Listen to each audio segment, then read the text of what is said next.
अपनी पेंटिंग्स में बहुत रेपिटेटिव पैटर्न्स यूज करती हो, तो उसकी इंस्पिरेशन आप क्या मिनिएचर पेंटिंग से लेती हो? मैं इस्लामिक ज्योमेट्रिकल शेप्स से बहुत ज़्यादा इंस्पायर रही। कुछ मैंने उनको पैटर्न को प्रैक्टिस भी किया अपने लर्निंग टाइम पीरियड में, एंड आई हैव रियलाइज कि there are certain rules to make geometrical pattern, but my interest was more inclined toward making inorganic images. मैं नेचर से, अपनी सराउंडिंग से, ट्री से, स्टोन, सी लाइफ, आसपास जितने भी लिविंग क्रिएचर्स होते हैं उनके पैटर्न से बहुत इंस्पायर होती थी।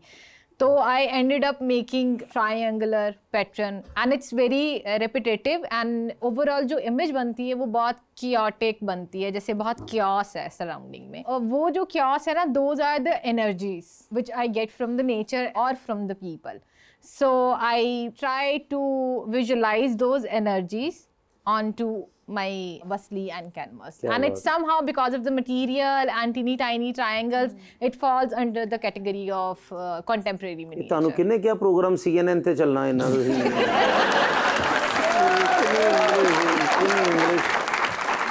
सुन के मेरे कन्ना च खलियाँ पै गई, इंग्लिश आती नहीं ना मुझे, लेकिन मैं सर से पूछना चाह रहा हूँ, माशाल्लाह अभी आपने बताया कि 67 के लगभग आपकी एज, और इतने फिट कैसे माशाल्लाह, ये हमें भी बता दें, देखो 45 साल से बेड़ा करके होना लगा। फिट तो मैं नहीं हूँ, देखें सर के बाल कोई नहीं रह गए सर, ਇਹਦਾ ਫਿਟਨੈਸ ਨਾ ਨਹੀਂ, ਇਹ ਤੇ ਤੁਸੀਂ ਜਦੋਂ ਮਰਜ਼ੀ ਟ੍ਰਾਂਸਪਲਾंट करा सकते जी, मैं नहीं कराया। वैसे एक तो I think it's God gifted है कि अल्लाह ने एक थोड़ी सी फिज़ीक थोड़ी सी दी है कि वो मैं टेंडेंसी नहीं है बहुत ज़्यादा मुझे फैट होने की, दैट इज़ वन। टू, आपको एक्सरसाइज ज़रूर करते रहना चाहिए, बहुत ज़रूरी है, और एज़ यू ग्रो, आप जो उम्र के आगे जाते हैं, मैं समझता हूँ आपकी एक्सरसाइज जो है वो बहुत ज़रूरी है। अब आप थोड़ा सा हैरान होंगे कि मुझे जब भी मौका मिलता है, मैं पिछले कोई 22-23-24 साल बल्कि हो गए 2000 से, मैं एक गेम को बहुत नफ़रत करता था कि ये कोई गेम है, ये गोल्फ को, अच्छा जी गोल्फ, यार ये कोई खेलने वाली गेम है, ऐसी पतली वो बुढ़े चार खड़े होते हैं और ऐसे ये बस टाइम पास, गोल्फ जो जी कुछ ऐसे ही है, छोटी जी गेंद पे जुल्म करते रहते हो। अच्छा, तो आप गोल्फ जब मैंने खेलनी शुरू की तो पता चला कि खुदाया ये तो बड़ी मुश्किल गेम है। वो फिर आहिस्ता आहिस्ता कुछ ऐसा पड़ा, अब मुझे जब भी टाइम मिले I play for about 3 hours, 3.5-4 घंटे में ज़रूर खेलता हूँ, और उसमें आपकी कम से कम 8-9 किलोमीटर वॉक हो जाती है, वो थोड़ा जी चलते रहते हैं, 8-9 हो गया, तो उससे मैं समझता हूँ कि आपकी मेंटल रिफ्रेशमेंट पूरी हो जाती है। अब सही बात है, मैं बिल्कुल एक्सेप्ट करूँगा, एक मैं आपसे कहूँगा कि गोल्फ जो भी है, नॉट इन पाकिस्तान, दुनिया के किसी हिस्से में भी जाएँ, they are the lungs of any city, यानी सबसे नीट एंड क्लीन जो इन्वायरमेंट्स हैं आपको मिलती हैं, खूबसूरत सीरीन इन्वायरमेंट्स, किसी भी गेम में वो मेरा ख्याल है गोल्फ क्लब में आपको मिलती है। तो एक तो इतनी रिफ्रेशिंग होता है वो, और फिर आप एक्सरसाइज कर लेते हैं। No it has become a kind of addiction also. ठीक, जब भी मौका मिलता है मैं तो गोल्फ खेलते हैं। तो ये है, तो आप भी गोल्फ शुरू करें अगर आप फिट होना चाहते हैं। ਤੁਹਾਡੇ ਕੋਲ ਤੇ 5-7 ਬੰਦੇ ਹੋਣਗੇ, ਮੈਂ ਸ਼ਾਟ ਮਾਰ ਕੇ ਆਪ ਹੀ ਚੁੱਕਣੀ ਪੈਣੀ ਮੈਨੂੰ ਜਾ के। जी क्वेश्चन। अस्सलाम वालेकुम, मेरा नाम अनुशीन अब्दुल वहीद है। मैम, मेरा आपसे क्वेश्चन है कि आर्ट की फील्ड में ऐसे कौन से आर्टिस्ट हैं जो आपको इंस्पायर करते हैं? एक जापानीज आर्टिस्ट हैं, उनका नाम है Yayoi Kusama. Osama, Kusama, she is a Japanese artist, repetitive, हाँ, वो रेपिटेटिव पैटर्न बनाती हैं, तो मुझे उनका काम बहुत पसंद है। अगर अभी हमारे पाकिस्तान में देखें तो वर्दा शबीर का काम बहुत पसंद है मुझे, वकास खान का काम बहुत पसंद है, because they are doing very similar kind of practices. आपने काफ़ी इंटरनेशनल शोज में भी पार्टिसिपेट किया है, आपने पेंटिंग्स भेजी हैं डिफरेंट कंट्रीज में, तो क्या ऐसी चीज़ है पाकिस्तानी विजुअल आर्टिस्ट जो करते हैं जो इंटरनेशनल ऑडियंस के साथ रिलेट करती है? जब हम किसी प्लेटफॉर्म पे जाते हैं, स्पेशली जब इंटरनेशनल प्लेटफॉर्म पे जाते हैं, तो ज़्यादातर जो विजुअल आर्टिस्ट हैं they go for some kind of relatable subject, जो कि उस वक्त की करंट सोसाइटी की सिचुएशन हो या पॉलिटिकल सिचुएशन हो, उसके ऊपर डिपेंड कर रहा होता है। और कुछ आर्टिस्ट होते हैं जो कि बहुत पर्सनलाइज किस्म की स्टेटमेंट देते हैं, बट दैट पर्सनलाइज स्टेटमेंट उनकी कहीं ना कहीं जो है वो लोगों के साथ रिलेट कर जाती है, जिसकी बेसिस पे जो है वो इंटरनेशनल प्लेटफॉर्म जो हैं वो मौका देते हैं पाकिस्तानी आर्टिस्ट को कि वो अपना काम डिस्प्ले करें। वेरी गुड जी। अस्सलाम वालेकुम, मेरा नाम उमर मुनीर है। मेरा सर से क्वेश्चन है, सर हमेशा ऐसा पीटीआई क्यों करती है? जब मुल्क तरक्की करने लगता है, आलमी ताल्लुकात अच्छे हो जाते हैं, ये आकर मुल्क बंद कर देते हैं, इसकी वजह क्या है? ओए होए होए। बेटा, कौमें वो तरक्की करती हैं जिनकी अपनी नज़रों में अपने मुल्क में ख़ुद अपनी इज़्ज़त हो। दूसरी बात यह है कि जब तक आप किसी मुल्क के अंदर, किसी स्टेट के अंदर आप rule of law, will of the people, आपके हकूक़ का तहफ़्फ़ुज़ नहीं होगा, आपको बहुत बड़ी गलतफ़हमी है कि आप तरक्की कर लें। आप यहाँ से कल करते हैं, BA करते हैं, MA करते हैं, why are you running for the western Europe या नॉर्थ अमेरिका, क्यों आप भाग रहे हैं? क्या आपका रिलीजन एक है? क्या वहाँ पे हमारा कबीला आबाद है? क्या ताल्लुक़ हमारा उनके साथ? आपको तो लैंग्वेज भी सही नहीं आती, you don't know the traditions even. आप खुद जाएंगे, आपकी अगली जनरेशन वहाँ पे गायब हो जाएगी, आपका उसके साथ कोई ताल्लुक़ नहीं रहेगा, बट आप फिर जाना चाहते हैं। बेटा कभी सोचा है क्यों जाना चाहते हैं? There is rule of law.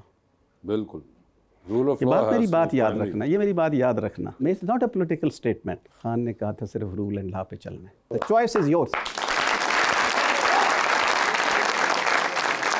ये सब आपके साथ हम खेलेंगे अंडर द स्पॉटलाइट। आपसे सवाल पूछूंगा, ऑप्शंस दूंगा, आपने उनमें से जवाब चूज करना है। कहीं पे लगे कि जवाब नहीं देना चाह रहे हैं या नहीं दे पा रही, तो आप जनरल नॉलेज पे जा सकते हैं। जनरल नॉलेज पे जाके सही जवाब दिया तो with every right answer you get 5000। कितनी दफा जनरल नॉलेज पे जाना है, नहीं जाना है, that is going to be your call. पहले आप में से कौन स्टार्ट करना चाहेगा? I think the ladies first. Ladies, आप एग्री करती हैं इस बात से? जी लेडीज एग्री कर गई हैं। सुंदर जी ये बताइए, एक लिफ्ट के अंदर आप एंटर हुई, उसमें 3 लोग मौजूद हैं।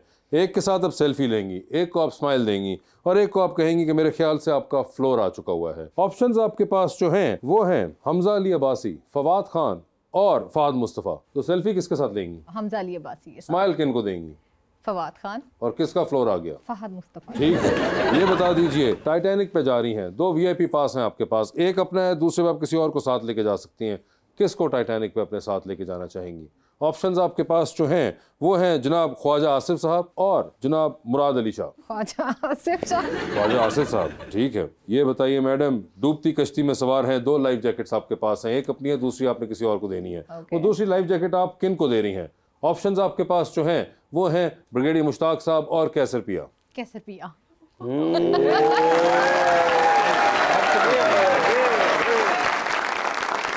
जी मुश्ताक भाई, सर ये बता दीजिए सर, आप भी लिफ्ट के अंदर एंटर हुए हैं, 3 लोग मौजूद हैं, एक के साथ सेल्फी लेंगे, एक को स्माइल दे देंगे और एक को आप कहेंगे मेरे ख्याल से आपका फ्लोर आ चुका हुआ है। ऑप्शंस आपके पास जो हैं वो हैं जनाब हमाद अजहर साहब, जनाब मुराद सईद साहब और जनाब मियां असलम इकबाल।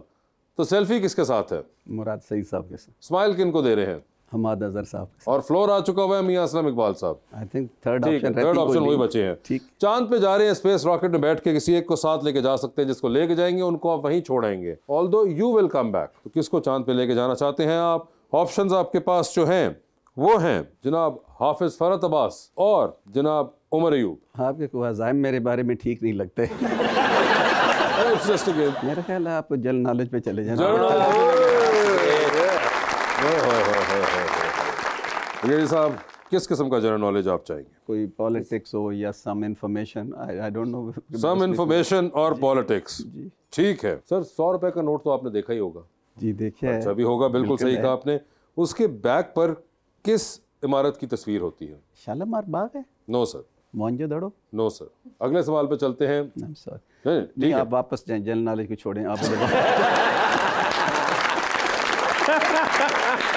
जी तो मुश्ताक भाई बताइए फिर किसको चांद पे छोड़ रहे हैं हम? तो मैं हाफिज फरत की तरफ सबको हमने छोड़ दिया, ठीक है। सर ये बताइए, लॉन्ग फ्लाइट पे जा रहे हैं, US से जा रहे हैं, 12-13 घंटे का सफर है, 7 वाली सीट खाली है।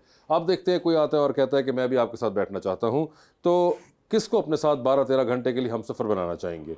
ऑप्शंस आपके पास जो हैं वो है अता तारड़ और Rana Sanaullah. I think I will vacate the seat my self. नहीं सर, आप वेकेट करेंगे मगर हम जाएंगे कहाँ? आपकी जो सीट थी, 7 वाला फेवर मांग रहे हैं। मैं खड़ा होना पसंद कर लूंगा, मैं उन दोनों को कहूंगा कि आप दोनों इसमें ऐसा नहीं हम कर सकते, सेफ्टी भी होती है जहाज के अंदर, आपको सीट बेल्ट भी लगा रही है हमने, तो इसलिए आप बताइए किसको 12-13 घंटे? आप फिर जनरल नॉलेज पे, फिर जनरल नॉलेज पे चलेंगे। नहीं अब मैं क्या पूछूं? 2 दफा सुन लो चले sir. Not bad idea.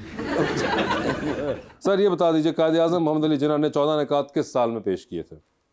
1928। No sir, wrong answer. अगले सवाल पे चलता हूँ। अच्छा सर, जनरल नॉलेज है, फिर आगे जा रहे हैं। हाँ आगे वापस जाएं, वापस ठीक है सर। बता दीजिए लॉन्ग फ्लाइट पे कौन बैठ रहा है, अता तारड़ साहब या फिर राना सनाउल्लाह? आई थिंक अता Tarar should be better option. अता तारड़ हो जाएंगे, ठीक है सर। टाइटैनिक की कहानी तो आपको आइडिया होगा, ठीक है, बिल्कुल है। आप टाइटैनिक पे जा रहे हैं, ठीक। 2 VIP पास हैं आपके पास, ठीक। एक तो अपना है, दूसरे पे आप किसी और को साथ लेके जा सकते हैं। किसको टाइटैनिक पे अपने साथ लेके जाना चाहेंगे आप? ऑप्शंस आपके पास जो हैं वो हैं महविश हयात, ये आपको आइडिया है, एक्ट्रेस हैं? या आई हैव एन आइडिया, है ना, आइडिया है। माहिरा खान, यस, अब उनका भी है, उनका भी आइडिया है। और मोहतरमा मरियम औरंगजेब। तो जाना आई थिंक किधर? आपने काफी क्लैरिटी दे दी है। आई थिंक वो दूसरा नाम आपने क्या लिया? माहिरा खान। माहिरा खान, ठीक है, माहिरा खान होंगी वो, क्योंकि इस वक्त खान साहब ਨੂੰ ਤੇ ਜਾ ਨਹੀਂ ਸਕਦੇ, ਮਾਇਰਾ ਖਾਨ ਨੂੰ ਲੈ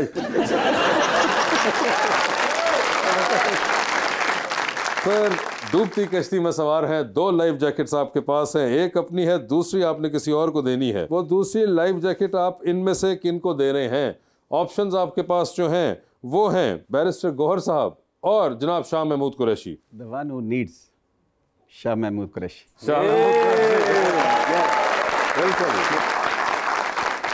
विकास साहब, thank you so much for being on the show. It was lovely to have you over. Sundar ji, आपका बहुत बहुत शुक्रिया and best of luck for your career and your life, and thank you so much everyone.